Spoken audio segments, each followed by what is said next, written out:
Happy and you know it, clap your hands. Happy and you know it, clap.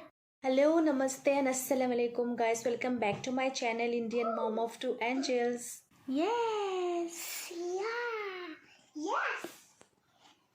Winter का season में बच्चों में बहुत ज़्यादा सर्दी ज़ुकाम की दिक्कत होती है। एडल्ट्स में भी होती है, बट एडल्ट्स में वो हमारा सेंस होता है, हमें थोड़ा सा भी कुछ लगे तो हम लोग जैसे होम रेमेडीज़ वगैरह ले लेते हैं, खुद से ही कॉफ़ सिरप भी ले लेते हैं, पैरासिटामोल भी ले लेते हैं। कोविड के टाइम में तो कुछ ज़्यादा ही ज़ोर शोर से चल रहा है सब चीज़ें, तो हम खुद ही बहुत ज़्यादा अच्छे से अपना ध्यान रखते हैं।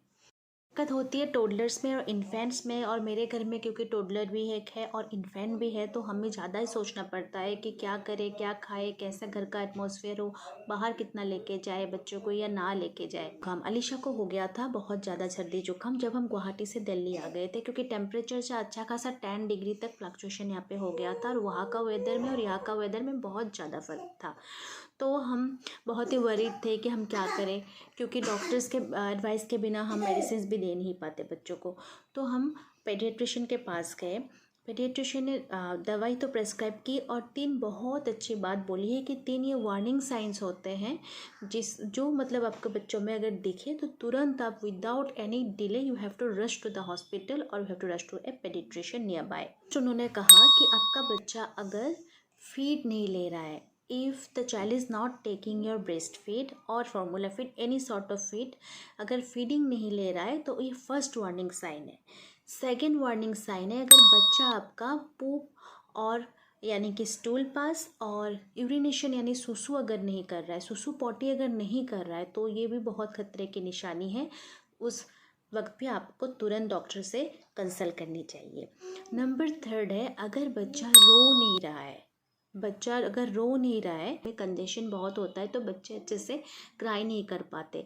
इसका मतलब ये नहीं है कि बेबी थ्रू आउट डे और नाइट क्राई कर रहा है, उस वक्त तो बेबी को सच में दूसरी भी प्रॉब्लम हो सकती है।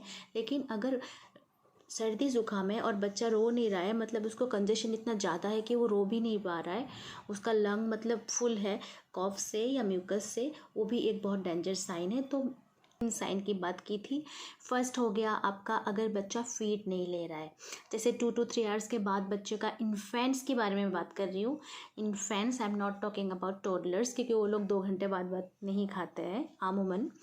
सो इन्फेंट अगर 2-2.5 घंटे बाद फीड नहीं ले रहा है, वो हुआ फर्स्ट साइन, इफ़ ही और she refuses to take the feed.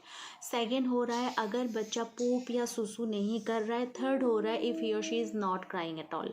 सो अगर ये साइंस आपके बच्चे में है तो तुरंत जाइए, प्लीज़ दिखाइए डॉक्टर। फ्रेंड वाले घर में एक नेज़ो क्लियर या नेज़ल ड्रॉप, कोई भी ओट्रिविन हो या कुछ भी हो, होना बहुत ज़रूरी है, क्योंकि वो फीडिंग से पहले उसको बच्चे को दे के फिर ही फीडिंग कराए तो बेहतर रहता है।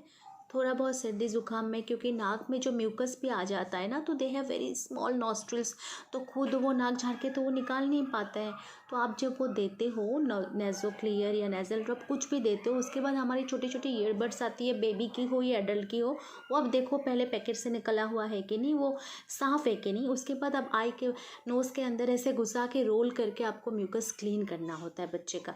सो उसके ऊपर मैं अलीशा के साथ कैसे करती हूँ, मैं उसके ऊपर उसका फुल डे रूटीन बनाऊँगी तो मैं ज़रूर दिखाऊँगी।